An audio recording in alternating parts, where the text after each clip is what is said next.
Hi student, good morning. आज नया topic अपने पास है उच्चिष्ट और निम्निष्ट। क्या है? उच्चिष्ट और निम्निष्ट मान। मान निकालेंगे किसी भी फलन का उच्चिष्ट मान क्या होगा और निम्निष्ट मान क्या होगा। उसको क्या बोलते हैं? Maxima and minima. उच्चिष्ट को क्या बोलते हैं? मैक्सिमा, और निम्निष्ट को क्या बोलते हैं? मिनिमा। मतलब किसी भी फलन का उच्चिष्ट मान कहाँ मिलेगा या क्या होगा, ऐसे किसी भी फलन का निम्निष्ट मान क्या होगा और किस बिंदु पर मिलेगा। तो फलन के उच्चिष्ट और निम्निष्ट मान को समझने के लिए थोड़ा सा मैं एक ग्राफ बना रहा हूँ। यहाँ पर ध्यान से देखिएगा, कुछ यूं बना रहा हूँ, ऐसे बना दिया मैंने कई सारे। ठीक है, ये कोई ग्राफ है अपने पास है y बराबर एफ एक्स का। अब यहाँ पर इस ग्राफ में आपसे बोलेगा कि आप उच्चिष्ट और निम्निष्ट मान बताइए। और उच्चिष्ट और निम्निष्ट कई प्रकार के होते हैं, जो इस ग्राफ को जब मैं बताऊंगा कि कहाँ कहाँ पर है तो वहाँ से आपको आइडिया लग जाएगा कि हाँ उच्चिष्ट और निम्निष्ट मान कैसे होते हैं और कितने प्रकार के होते हैं। बात समझ में आ गई? अब इस पर बात करते हैं। देखिए, उच्चिष्ट और निम्निष्ट मान के लिए मतलब सबसे ऊंचा हो सबसे नीचा हो। उच्चिष्ट में तो यही मांगा रहा है कि सबसे ऊंचा वाला उच्चिष्ट बनेगा और सबसे नीचा वाला निम्निष्ट बनेगा। बात समझ में आ गया? लेकिन नहीं, सबसे ऊपर होगा तो उसको बोलेंगे सबसे ऊपर। इस फलन का ग्राफ सबसे जहां पर ऊपर होगा उसको बोलेंगे निरपेक्ष उच्चिष्ट। क्या बोलेंगे? निरपेक्ष उच्चिष्ट। और जो सबसे नीचे होगा उसको क्या बोलेंगे? निरपेक्ष निम्निष्ट। क्या बोलूंगा? निरपेक्ष निम्निष्ट। जो सबसे ऊपर निरपेक्ष, उसके जैसा उतना ऊंचा कोई नहीं है, निरपेक्ष उच्चिष्ट। और जो सबसे नीचे होगा उसको क्या बोलेंगे? निरपेक्ष निम्निष्ट। अभी बताऊंगा बिंदु लेकर। अब बात करते हैं, कुछ बिंदु ऐसे भी हैं जो अपने आसपास के, कुछ बिंदु ऐसे भी हैं इस ग्राफ में कि वो अपने आसपास के बिंदुओं से ऊपर है या आसपास के बिंदुओं से नीचे है। जैसे कि बात करो यहाँ पर इस पॉइंट पे बात करो, इस पॉइंट पे बात करो, इस बिंदु पे आ जाओ। ये बिंदु है, ये बिंदु है, ये बिंदु है। ये जितने भी बिंदु आपको दिख रहे हैं ये क्या हो रहा है? अपने आसपास के बिंदुओं से ऊपर है। अपने आसपास के बिंदुओं से क्या है? ऊपर है। तो इनका भी नाम, इसको बोलते हैं स्थानीय, क्या बोलते हैं? स्थानीय उच्चिष्ट। अब अपने ही लोकल मैक्सिमा बोला जाता है, इसको स्थानीय उच्चिष्ट बोला जाता है। चाहे सापेक्ष उच्चिष्ट। सापेक्ष मतलब क्या हो गया? आसपास से आप सबसे मजबूत हो, सापेक्ष हो, सबसे ज्यादा आप ताकतवर हो। ऐसा कोई जरूरी नहीं है क्लास में बैठे हो तो आप सबसे ताकतवर हो, ये नहीं। हाँ, क्लास में सबसे ज्यादा ताकतवर हो तो अपने क्लास वर्ग के लिए आपके पास ताकतवर हो, लेकिन पूरे क्षेत्र के लिए बोल दो कि तुम आप ताकतवर हो तो ये गलत बात है। तब वो निरपेक्ष में चला जाएगा। ठीक है, अपने क्लास में हो तो आप क्या हो? अपने क्लास के लिए ही ताकतवर हो। चाहे पढ़ने में ठीक अच्छे बच्चे हो तो अपने क्लास के लिए हो, पूरे अपने जिले के लिए हो, ऐसा कोई जरूरी नहीं है। तो पढ़ने में ठीक हो, अच्छे बच्चे हो तो ये तो बोला जाएगा ना कि हाँ पढ़ने में ठीक है। तो जैसे ये सब ऊपर है, ये सब ऊपर है या नीचे बिंदु है तो इनको भी बोला जाएगा कि हाँ ये उच्चिष्ट है, उच्चतम बिंदु पर है। परंतु ये अपने आसपास के पास के बिंदुओं से उच्चतम बिंदु पे है। और सबसे जो ऊपर होगा उसको निरपेक्ष बोला जाएगा। जैसे यहाँ पर बिंदुओं के नाम लिख दे रहा हूँ। यहाँ पर बिंदु ए हो गया, यहाँ पर बिंदु बी हो गया, यहाँ पे सी हो गया, यहाँ पर डी हो गया, यहाँ पर ई हो गया, यहाँ पर एफ हो गया, यहाँ पे जी हो गया। ऐसे तो कई सारे बन जाएंगे, क्या जरूरत है लिखने का। ये सारे बिंदु होंगे अपने पास। अब सोचो आप कि ध्यान से देखो तो ये जो जहां पे उच्चिष्ट बिंदु पे है या उच्चतम बिंदु पे है या निम्नतम बिंदु पे है, वहां पर देखो तो जितने भी, यदि आप स्पर्श रेखा खींचने का प्रयास करोगे, स्पर्श रेखा खींचने का प्रयास करोगे तो आपको दिख रहा होगा ये एक्स अक्ष के समांतर चल रहे हैं। देखो तो यहाँ पर भी स्पर्श रेखा, इस बिंदु पे भी स्पर्श रेखा, इस बिंदु पे भी स्पर्श रेखा, इस बिंदु पे स्पर्श रेखा और इस बिंदु पे भी स्पर्श रेखा क्या चल रही है? एक्स अक्ष के समांतर चल रही है। जिस भी बिंदु पर ये उच्चिष्ट बिंदु पे जाता है या निम्निष्ट बिंदु पे जाता है तो क्या होता है आपका? वहां पर आप देख रहे हो तो जो आप स्पर्श रेखा उस बिंदु पर खींचते हो तो उस बिंदु पर आपको क्या मिल रहा है? स्पर्शरेखा एक्स अक्ष के समांतर, मतलब dy बटे dx उस बिंदु पर क्या मिलेगा, 0। एक्स अक्ष के समांतर स्पर्शरेखा का ढाल क्या होता है, 0, मतलब dy बटे dx वहां पे 0 बनेगा। तो ये काम लगभग हम कर चुके हैं इंक्रीजिंग और डिक्रीजिंग फंक्शन में। वर्धमान और ह्रासमान फलन पे बात कर रहा था, तो क्रांतिक बिंदु निकालता था। क्रांतिक बिंदु पे क्या होता था, एफ डैश एक्स क्या रखते थे, 0 रखते थे। तो लगभग आपको उसी तरह से काम करना पड़ेगा, जैसे वर्धमान और ह्रासमान पे बात किया था, ऐसे यहाँ पर भी बात करना है अपने को। लेकिन अब ध्यान से थोड़ा सा और बात करते हैं। तो आप देखो सबसे ऊपर कौन है, सबसे ऊपर ए लग रहा है, सबसे नीचे कौन है, एफ है। तो इस फलन में यदि आपसे बोलूं मैं कि निरपेक्ष उच्चिष्ठ कौन होगा, निरपेक्ष उच्चिष्ठ कौन किस बिंदु पे मिला है आपको, सबसे ऊपर, या इसको बोलेंगे उच्चतम बिंदु। उच्चतम बिंदु, ये उच्चतम बिंदु कहां पे मिला हुआ है, सबसे ऊपर कौन है, ए। ये आपका बन गया, या तो इसको क्या बोल सकते हो, निरपेक्ष उच्चिष्ठ, या बोल सकते हो उच्चतम मान। ऐसे में बोलूं कि निरपेक्ष निम्निष्ठ, क्या बोलूं मैं, निरपेक्ष निम्निष्ठ या निम्नतम मान। निम्नतम बिंदु चाहे बोलूं, तो निम्नतम बिंदु किस पे मिला हुआ है, सबसे नीचे कौन है, कहां पर है, एफ पर है। ये दिमाग में बैठा लेना आप कि ये जो है, ये और ये क्या है, अपने निरपेक्ष उच्चिष्ठ बिंदु पे है, ये क्या है, निरपेक्ष निम्निष्ठ बिंदु पे है। अब बोलते हैं, बोला था मैंने सापेक्ष उच्चिष्ठ हो सकता है, सापेक्ष निम्निष्ठ हो सकता है, सापेक्ष उच्चिष्ठ हो सकता है, सापेक्ष निम्निष्ठ हो सकता है, इतना ही हो सकता है। उसको हमने क्या बोला था, स्थानीय उच्चिष्ठ या स्थानीय निम्निष्ठ। स्थानीय का मतलब क्या हो गया, देखो ये जो सी है, ये सी अपने लेफ्ट और राइट के बिंदुओं से सबसे ऊपर है। क्लास में आप पढ़ने में अच्छे बच्चे हो तो ये तो बोला जाएगा कि हाँ अच्छे बच्चे हो, लेकिन पूरे जिले में आप अच्छे बच्चे हो ऐसा कोई जरूरी नहीं है। लेकिन आपको ये बोला जाएगा ना हाँ पढ़ने में ठीक है, चाहे अपने स्कूल में हो पढ़ने में ठीक हो, तो ये बोला जाता है कि हाँ उस स्कूल का पढ़ने में कौन ठीक ठाक, कौन अच्छा बच्चा है, चाहे परसेंटेज उसकी हाईएस्ट कितनी आई है, उस स्कूल की कितनी आई है, दूसरे स्कूल की कितनी आई है। ये बात करते हैं ना कि परसेंटेज, हाई परसेंटेज किसकी है। तो ऐसे ये जो बिंदु सी है अपना, ये उच्चिष्ठ सबसे ऊपर तो नहीं है, लेकिन आसपास के बिंदुओं पर सबसे ऊपर है। ऐसे स्मॉल ई भी क्या है, आसपास के बिंदुओं से सबसे ऊपर है, और जी भी क्या है, आसपास के बिंदुओं से सबसे ऊपर है। तो ये क्या होंगे, सापेक्ष उच्चिष्ठ या स्थानीय उच्चिष्ठ, इसको लिख सकता हूं। अब यहां पर इस सवाल में अपन क्या लिख सकते हैं, सापेक्ष उच्चिष्ठ, या इसका नाम और क्या मैंने बोला, स्थानीय उच्चिष्ठ, स्थानीय उच्चिष्ठ बिंदु। तो क्या हो सकता है, स्थानीय उच्चिष्ठ बिंदु देखिए तो कौन कौन से ऊपर है। तो उसमें अपना ए तो क्या चला गया, निरपेक्ष में चला गया है, ये किस में चला गया, निरपेक्ष में चला गया, वो सबसे ऊपर था। तो देखो सी ई और जी, सी ई और जी क्या है, सी कॉमा स्मॉल ई कॉमा जी, ये क्या है आपके सापेक्ष उच्चिष्ठ है या स्थानीय उच्चिष्ठ है। समझ में आ गया। अब मैं बोलूं कि आप चाहो तो यहां पर भी एक बिंदु बना सकते थे, क्योंकि ग्राफ इधर गया हुआ था, इसको भी एच का नाम दे सकते हो, यहाँ पर एच का नाम दे सकते हैं। अब क्या मैं बोलूं, लिखने का प्रयास कर रहा हूं, सापेक्ष उच्चिष्ठ या स्थानीय उच्चिष्ठ नहीं, अब क्या बात करूंगा, निम्निष्ठ की बात करूंगा, स्थानीय निम्निष्ठ बिंदु।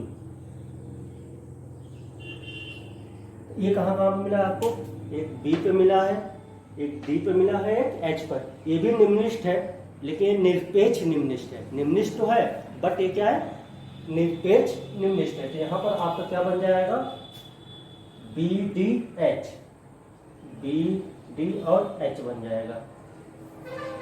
तो आप थोड़ा सा इनमें अंतर समझने का प्रयास करना कि आपके ये जो मान है सापेक्ष उच्चिष्ट क्या होता है, सापेक्ष निम्निष्ट क्या होता है, निरपेक्ष उच्चिष्ट क्या होता है और निरपेक्ष निम्निष्ट क्या होता है। इसको नोट कर लीजिए, ये केवल समझने के लिए था, इससे क्वेश्चन सॉल्व नहीं होगा, क्वेश्चन तो अलग तरीके से सॉल्व होगा। जल्दी से इसको नोट कर लीजिए। अब आगे बढ़ता हूँ। अब अलग अलग बात करेंगे कि उच्चिष्ट कैसे निकालेंगे, किस बिंदु पे उच्चिष्ट होगा, किस बिंदु पे निम्निष्ट होगा, या किस बिंदु पे मैक्सिमा होगा, किस बिंदु पे मिनिमा होगा, इस पे बात करता हूँ। तो चलिए अब इनको तो साफ कर दे रहा हूँ पूरी तरह से। आपने देखा होगा तो उच्चिष्ट बिंदु आपने देखा होगा तो कुछ इस टाइप से मिला था अपने को, ऐसे ही मिला था। ये अपने आसपास के बिंदु से ऊपर पे है तो ये क्या मिल गया था, उच्चिष्ट मिल गया था। तो ध्यान से देखिए आप, जिसको मान लेते हैं बिंदु सी मान लेते हैं, क्या मान लेता हूँ, बिंदु सी मान लेता हूँ।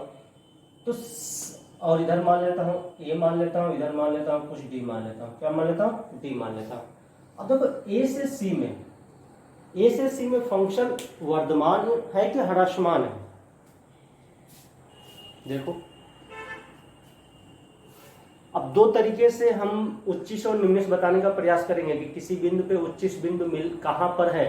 तो एक तो है, अब उसी को बताने जा रहा हूं। फर्स्ट है प्रथम अवकलज चाहे अवकलन परीक्षण, मतलब प्रथम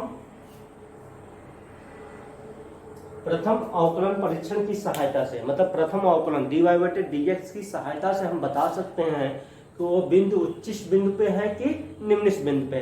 तो थोड़ा सा ध्यान से देखिए, ए से सी में फलन कैसा है, ये कोई फलन है f(x), ये फलन कैसा है, वर्धमान है कि ह्रासमान है। ए से सी में तो देखो ऊपर जा रहा है, क्या जा रहा है, ऊपर जा रहा है, तो क्या ये वर्धमान है। इधर से ध्यान से देखा जाए तो ये अपना बन गया वर्धमान, क्या बन गया आपका वर्धमान। और सी से डी के बीच में, सी से डी के बीच में फलन नीचे आ रहा है, तो ये क्या बन जाएगा आपका ह्रासमान, क्या बनेगा, ह्रासमान, ये बन गया। अच्छा, वर्धमान कब होता है, जब f(x) क्या होता है, f(x) क्या होता है, पॉजिटिव होता है, हमने पढ़ा हुआ है। तो वर्धमान में क्या होता है, f(x) क्या हो जाएगा, ग्रेटर देन 0 हो जाएगा। ह्रासमान में क्या हो जाता है, f(x) लेस देन 0 होता है, यही तो होता है। तब देखो इस बिंदु पे उच्चिष्ट है, क्योंकि ऊपर आसपास के बिंदुओं से क्या है, इस बिंदु पर हमें क्या मिला हुआ है, ये उच्चिष्ट मिला हुआ है। तो थोड़ा सा आप सोच सकते हो कि किसी को भी उच्चिष्ट बताना हो तो क्या होगा, लेफ्ट से राइट में बात करोगे, लेफ्ट से राइट में बात करोगे तो f(x) का चिन्ह पॉजिटिव से क्या हो रहा है, निगेटिव हो रहा है, पॉजिटिव से निगेटिव हो रहा है। तो यदि बिंदु सी पर, यदि बिंदु सी के लेफ्ट में क्या मिल जाए, पॉजिटिव f(x), f(x) क्या मिले पॉजिटिव, और सी के राइट में क्या मिल जाए, f(x) निगेटिव मिल जाए, तो हम क्या बोलेंगे कि बिंदु सी क्या है, आपका उच्चिष्ट बिंदु पर है। बात समझ में आ गया। अच्छा, सी पे क्या होगा, बिंदु सी पे जो स्पर्शिका क्या होगी, एक्स अक्ष के समांतर होगी। तो ये पक्का हो गया। अब बताने के लिए स्टेप लिख रहा हूं। तो फर्स्ट वहां पे क्या होगा, f' बराबर क्या होगा, 0 होगा, ठीक है, f' बराबर 0 होगा। सेकेंड पॉइंट क्या होगा, f' सी के लेफ्ट में, सॉरी सी के लेफ्ट में, लेफ्ट मतलब माइनस, सी के लेफ्ट में f' हमेशा क्या होगा, f' नहीं निकालना है, चाहे बिंदु सी के बाईं तरफ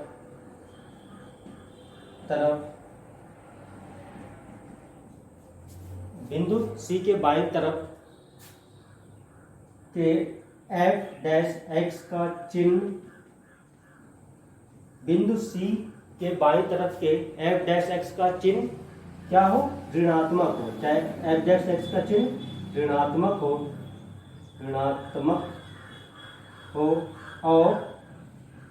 और दाईं तरफ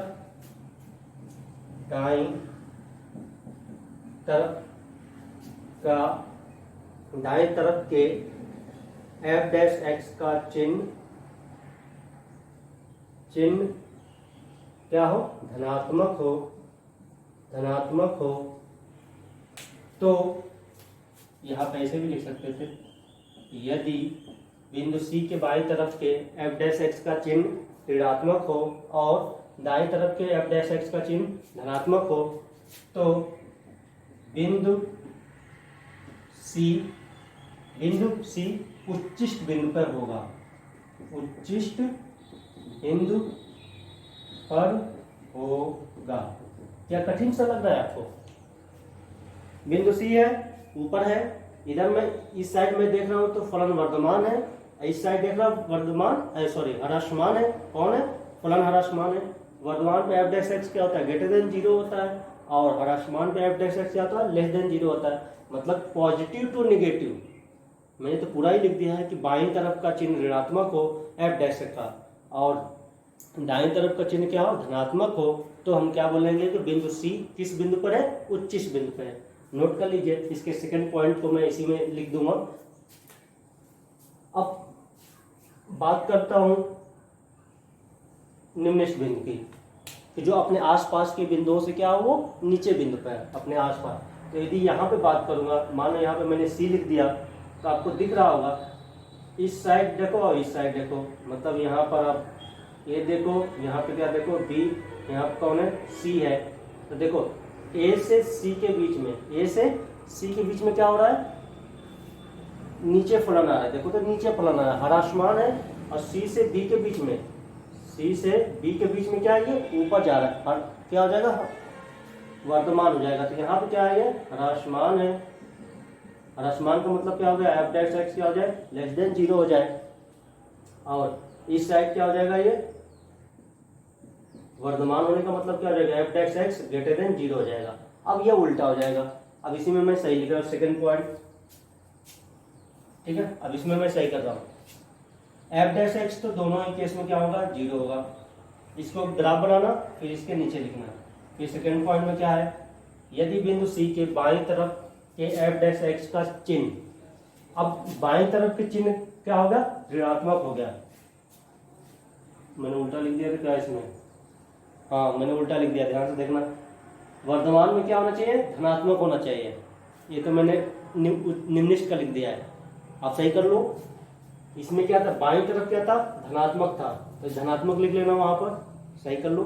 धनात्मक, यहाँ क्या होगा? ऋणात्मक होगा। दाईं तरफ क्या है? ऋणात्मक है, मिस्टेक हो गया है। अब लिख लेना वहां पर कि बिंदु सी के बाईं तरफ के एफ डैश एक्स का चिन्ह बाईं तरफ उच्चिष्ट के लिए क्या था? धनात्मक। F dash x greater than 0, यहाँ पे धनात्मक, यहाँ पे ऋणात्मक। चेंज कर लो, अभी तो आप लिखे नहीं थे, चेंज कर लेना। यहाँ पे तो मैंने सब कुछ लिख दिया। एफ डैश एक्स का चिन्ह बाईं तरफ क्या है? देखिए तो ऋणात्मक है, और दाईं तरफ क्या है? धनात्मक है। तो बिंदु सी अब क्या होगा? निम्नलिखित बिंदु पे होगा। किस पे होगा? निम्नलिखित बिंदु पे होगा,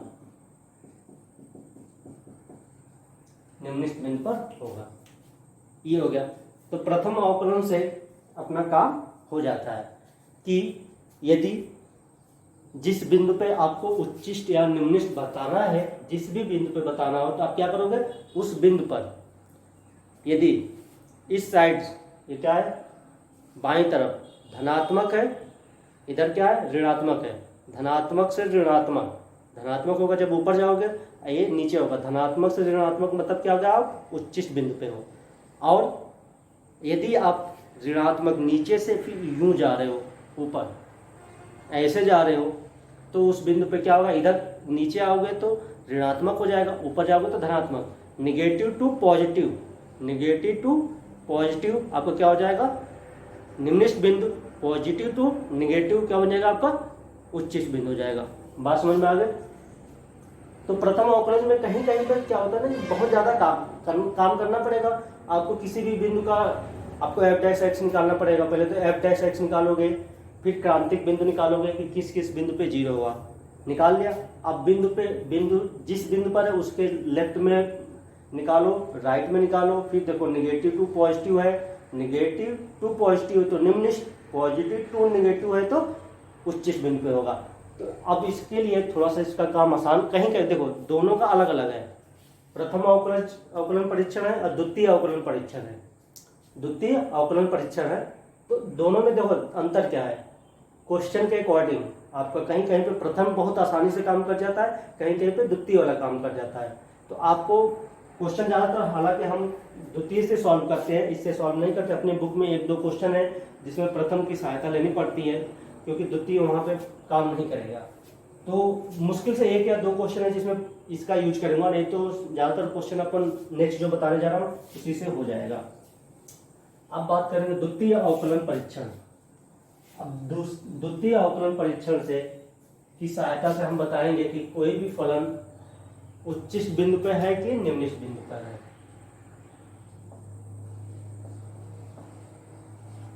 द्वितीय अवकलन परीक्षण ये आसान सा है, कुछ ये अपना आसान सा है। देखो इसमें क्या करते हैं, इसका स्टेप लिखता हूं। फर्स्ट क्या करेंगे, दिए हुए फलन का अवकलन करेंगे, अवकलन करेंगे। ये सब बस लिख दे रहा हूं आपको। अब क्या हो जाएगा, ये एफ डैश एक्स हो जाएगा। क्या हो जाएगा, वो एफ डैश एक्स हो जाएगा। फिर दूसरे में क्रांतिक बिंदु के लिए, क्रांतिक बिंदु के लिए हमेशा हम क्या लिखते हैं, एफ डैश एक्स बराबर 0। एफ डैश एक्स बराबर 0 रखते हो क्रांतिक बिंदु के लिए, तो वहां से आपका एक्स का मान निकलेगा। मान लेते हैं एक्स का मान कुछ a1, a2 ऐसे कुछ मिलेंगे, कई सारे मिलेंगे, 2-3 से ज्यादा तो मिलते नहीं एक्स का मान। आपने देखा होगा मिला था, एफ डैश एक्स बराबर 0 रखता हूँ, एफ डैश एक्स बराबर 0 रखूंगा तो वहां से आपको a1, a2, a3 मिलेंगे। अब वहां पर अब क्या करेंगे, अब कुछ भी नहीं करना है। अब थर्ड स्टेप में क्रांतिक बिंदु निकाल लिए। क्रांतिक बिंदु का मेन काम यह है कि किस बिंदु पे फलन नहीं एफ डैश एक्स का मान 0 मिल रहा है, क्योंकि जहां पे एफ डैश एक्स 0 होगा, अभी हमने पहले वाले चित्र में, सबसे पहले वाले चित्र में बनाया था, तो आपने देखा था कि जहां जहां पर एफ डैश एक्स 0 था उसी बिंदु पर ये उच्चिष्ट या निम्निष्ट बिंदु पर जा रहा था। तो हमारा काम है कि अभी एफ डैश निकाल लो कहाँ कहाँ पे 0 है। अब क्या करेंगे, उसका दोबारा अवकलन करेंगे। क्या करेंगे, द्वितीय अवकलन निकालूंगा। अब द्वितीय अवकलन करूंगा तो d2y/dx2 निकालूंगा। क्या निकालूंगा, दिए हुए फलन का दोबारा अवकलन करते हैं। ऐसे इतना लिखने की जरूरत नहीं है, दिए हुए फलन का, चाहे एफ डैश एक्स, दिए हुए फलन का दोबारा अवकलन करते हैं। अवकलन करते हैं, अवकलन करेंगे तो अब आपका क्या मिलेगा, चाहे एफ डबल डैश लिख लो, चाहे ऐसे लिख लो d2y/dx2 लिख लो, ये मिलेगा हमें। यहाँ पे क्या मिलेगा आपको, dy/dx मिलेगा। क्या मिलेगा, dy/dx मिल जाएगा। इतना हो गया। अब ध्यान से यहाँ पर अब पॉइंट लिखता हूँ, ध्यान से देखिएगा, बस और कुछ भी नहीं है यहाँ पर। यदि आपका d2y/dx2 एट x बराबर, मानो आपने बिंदु लिखा a1 पे, अब चेक करने जा रहा हूँ। हमने तो ये पता कर लिया कि a1, a2, a3 पर ये फलन या तो उच्चिष्ट बिंदु पे होगा या निम्निष्ट बिंदु होगा। उच्चिष्ट बिंदु पे कब होगा और निम्निष्ट बिंदु पे कब होगा, इसको देखना हमें। यदि x बराबर a1 पे हमने उसको सॉल्व किया और ग्रेटर देन 0 मिल गया, क्या मिल गया, ग्रेटर देन 0 मिल गया, तो ये पक्का है कि x बराबर a1 पर फलन निम्निष्ट बिंदु पर होगा, निम्निष्ट बिंदु पर होगा। ध्यान से देखना, वर्धमान के लिए F dash x greater than 0 होता था, तो उससे कंफ्यूज मत होना। d2y/dx2 यदि पॉजिटिव है, d2y/dx2 पॉजिटिव है, धनात्मक है, तो वो किस बिंदु पे हम होंगे, निम्निष्ट बिंदु पे होंगे। और बी पार्ट में यदि आपका d2y/dx2 एट x बराबर a1 पर लेस देन 0 आ गया, क्या आ गया, लेस देन 0 आ गया, तो x बराबर a1 पर फलन कहाँ पे होगा, उच्चिष्ट बिंदु पर होगा। क्या होगा, उच्चिष्ट बिंदु पर होगा। ये है मेन। अब देखो उसमें से ये प्रथम वाले से द्वितीय वाला आसान लग रहा होगा, क्योंकि उसमें लेफ्ट निकालो राइट निकालो, इसमें नहीं, दोबारा अवकलन करो, बिंदु रखो, और यदि d2y/dx2 पॉजिटिव है तो निम्नलिखित होगा, यदि d2y/dx2 निगेटिव है, लेस देन 0 है, तो आपका क्या होगा, उच्चिष्ट बिंदु होगा।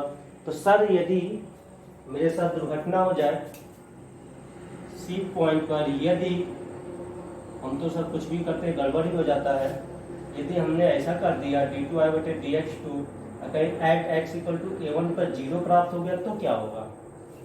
आपने ये तो बता दिया कि पॉजिटिव पर निम्नलिखित होगा, पॉजिटिव पर निम्नलिखित होगा और नेगेटिव पर उच्चिष्ट होगा, और 0 आ जाएगा, तब क्या करेंगे?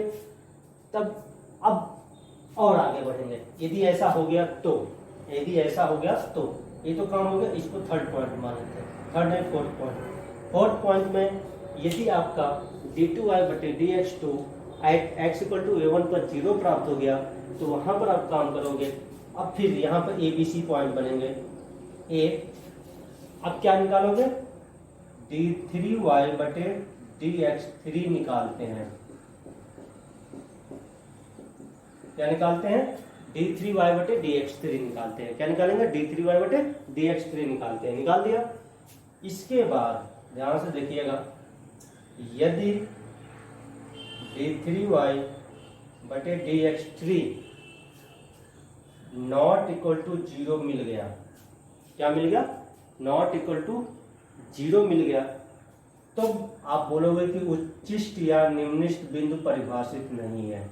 उच्चिष्ट या निम्नलिखित बिंदु परिभाषित नहीं है, परिभाषित नहीं है, मतलब आपका जो d3y/dx3 है नाउ किस पे निकालते हैं, और ये किस पे? x बराबर a1 पर, a1 पर ही तो d2y/dx2 0 हुआ था, तो d3y/dx3 निकाला और a1 पे चेक कर दिया, a1 रखूंगा, मान रखूंगा। यदि वो 0 मिल गया, 0 नहीं मिला, 0 नहीं मिला, तो ये अब डिसाइड कर देंगे कि a1 क्या है। a1 पे ना ही तो उच्चिष्ट मिलने वाला है और ना ही निम्नलिखित मिलने वाला है। इसको इंग्लिश में बोलते हैं कि इस पॉइंट को पॉइंट ऑफ इन्फ्लेक्शन बोलते हैं। क्या बोलते हैं? Point of inflection.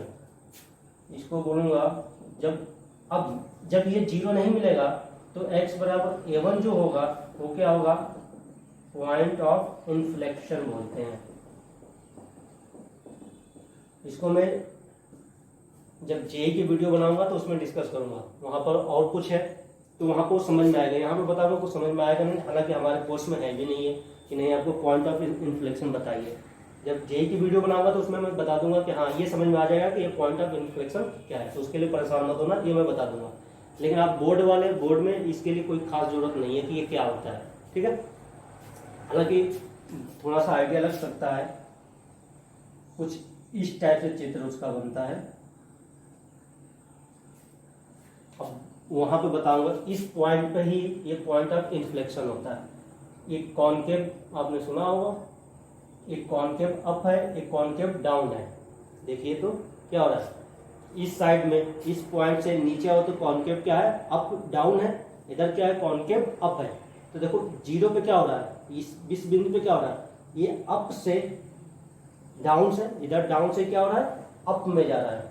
Concave up, down से क्या हो रहा है? अप में जा रहा है। तो जहां पे कॉनकेव चेंज होता है, कॉनकेव के डायरेक्शन चेंज होता है, अप से डाउन हो या डाउन से अप हो, तो उसी पॉइंट पर आपको क्या मिलता है? Point of inflection. इसकी डिटेल डिस्कस बाद में करेंगे। हाँ, तो ये हो गया। यदि मतलब 0 नहीं मिला तो वो बिंदु क्या है? पॉइंट ऑफ इन्फ्लेक्शन है, पॉइंट ऑफ इन्फ्लेक्शन है। अब सर 0 नहीं हुआ तो क्या करेंगे? सी पॉइंट, यदि आपने d3y/dx3 निकाला eight x equal to a1 पर 0 मिल गया तो क्या होगा? 0 नहीं था तो आपने बोल दिया, देखो 0 नहीं है, पॉजिटिव कोई भी नंबर मिल जाए, पॉजिटिव नंबर मिल जाए या नेगेटिव नंबर मिल जाए, पॉजिटिव नंबर मिल जाए या नेगेटिव नंबर मिल जाए, कुछ भी मिल जाए, तो नंबर मिल गया तो बोलेंगे कि वो बिंदु क्या है? पॉइंट ऑफ इन्फ्लेक्शन है। अब यदि 0 मिल गया तो क्या करोगे? डी पॉइंट पे आएंगे। अब निकालूंगा d4/dx4। क्या निकालूंगा? d4/dx4 ज्ञात निकालूंगा। d4 बटे dx4 निकालते हैं। फिर अब बात करूंगा आगे, अब वही कहानी चलेगी d2 वाली कि यदि d4y बटे dx4 ग्रेटर देन 0 मतलब पॉजिटिव, तो ये क्या होगा आपका निम्नलिखित होगा। और इसमें स्मॉल f में यदि आपका d4y बटे dx4 लेस देन 0 हो गया तो ये क्या हो जाएगा आपका उच्चिष्ट होगा। क्या होगा? उच्चिष्ट होगा। बात समझ में आ गई? ये हो गया। अब सर यदि h में यदि आपका d4y बटे dx4 बराबर 0 आ गया तो क्या करूँगा? तब वही कहानी कहूँगा, ये जो कहानी था आपने, ये कहानी। अच्छा इसको आप इसी में रखते तो सही आता है, d इसको c रख देना क्योंकि इसी में काम कर रहा था। फिर यहाँ पे फोर्थ पॉइंट कर लेते, ठीक है? ये है अपना, अब सही रास्ते पे है अपन। c पे यदि ये हो गया तब ये निकालते हैं। अब देखो यदि d4y बटे dx4 बराबर 0 आ गया, यहाँ पे क्या आया था d2y बटे dx2 0। सब किस पे निकालते हैं? सब x बराबर a1 पर है। सब क्या है? x बराबर a1 है। ये सभी क्या है? x बराबर a1 पर ही है, ठीक है? ये भी क्या है अपना x बराबर a1 पर ही। इतना दूर तो जाएंगे ही नहीं। लेकिन यदि गलती से आपका मान लो d4 तक पहुंच भी गए, हालांकि इस एक ही तक है, यहाँ तक है बस, पॉइंट ऑफ इन्फ्लेक्शन है ये, तो अपन तो ये बोल देते 0 नहीं है इसलिए इसका उच्चिष्ट और निम्नलिखित मान, उच्चिष्ट और निम्नलिखित बिंदु परिभाषित नहीं है, बात खत्म कर देते हैं। यदि ऐसा हो गया तो आगे बढ़ जाते हैं। यदि गलती से d4 हो गया तो आप क्या करोगे? d2 हुआ था तो क्या निकाला था? d3 निकाला था, तब d5 निकालूंगा। तो देखो तो धना जो उच्चिष्ट और निम्नलिखित केवल सम वाले पे मिल रहे हैं, d2 पे मिलेगा, d4 पे मिलेगा, आगे चल के d6 पे मिलेगा। d5 निकालोगे, d5 यदि नॉट इक्वल टू 0 आ गया तो पॉइंट ऑफ इन्फ्लेक्शन, यदि d5 बराबर 0 आ गया तो फिर d6 निकालूंगा। उसमें d6 धनात्मक है तो निम्नलिखित, d6 ऋणात्मक है तो d6 ऋणात्मक है तो उच्चिष्ट होगा। फिर d6 यदि 0 आ गया तो d7, इतना तो जाता ही नहीं है, बस ये कहानी डॉट डॉट करके लिख लो और नोट कर लीजिए। है कुछ भी नहीं, देखो तो बस अपना क्वेश्चन ट्राई करते हैं। कुछ एक पॉइंट यदि मैं छूट गया हूँ मुझसे तो लिखवा दूँ, वैसे छूटा तो नहीं, मुझे लग रहा है कि सब कुछ हो गई है आपकी कहानी।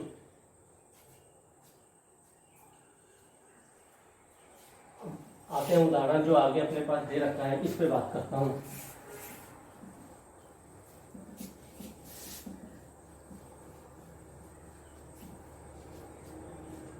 क्वेश्चन में क्या दिया हुआ है देखते हैं आगे। उदाहरण में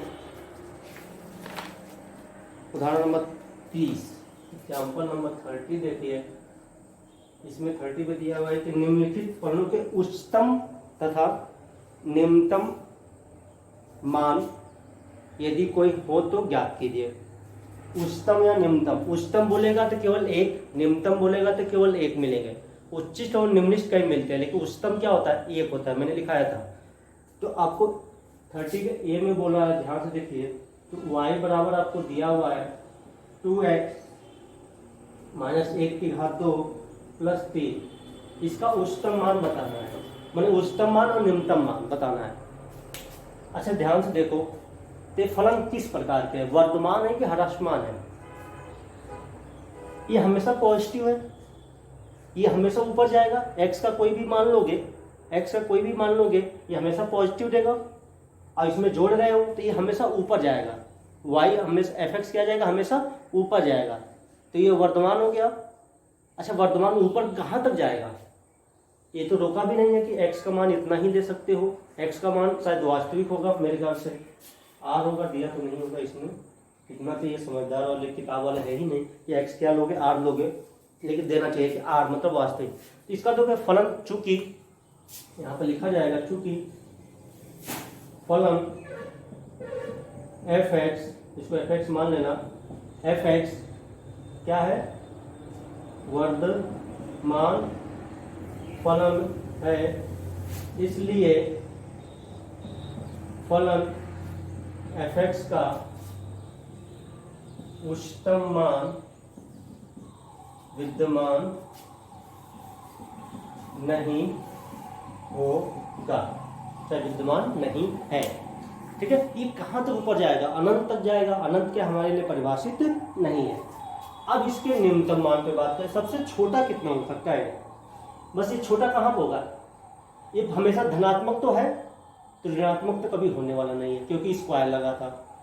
तो सबसे छोटा हो सकता है 0, बस 0 ही तो हो सकता है, 0 से नीचे नहीं जाने वाला है। तो क्या होगा? f(x) निम्नतम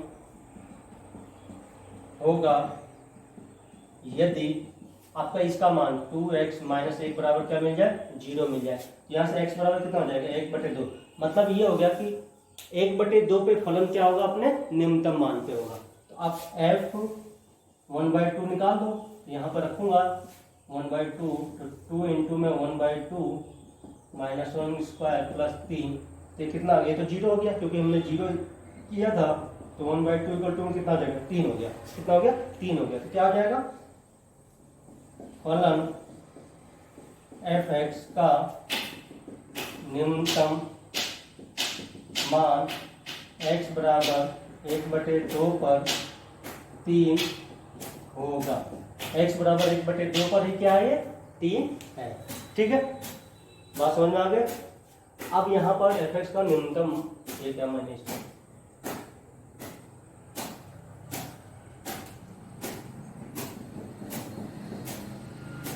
इतना हो गया, तो नोट कर लो। ऐसे ही सारे इसके क्वेश्चन के आंसर देने हैं और इसमें कुछ भी नहीं करना है आपको। यहाँ से आपके पास थोड़ा सा इसको देख लेना, इसने पूरा सॉल्व भी किया है, इसमें तो आपको दिक्कत नहीं होने वाला है। अब कल बात करूँगा उदाहरण नंबर 31, इसको निपटाया जाएगा, कल ही निपटाने का प्रयास करूँगा। उदाहरण तो कल ही, उदाहरण में भी सही सही क्वेश्चन दे रखे हैं। चलिए।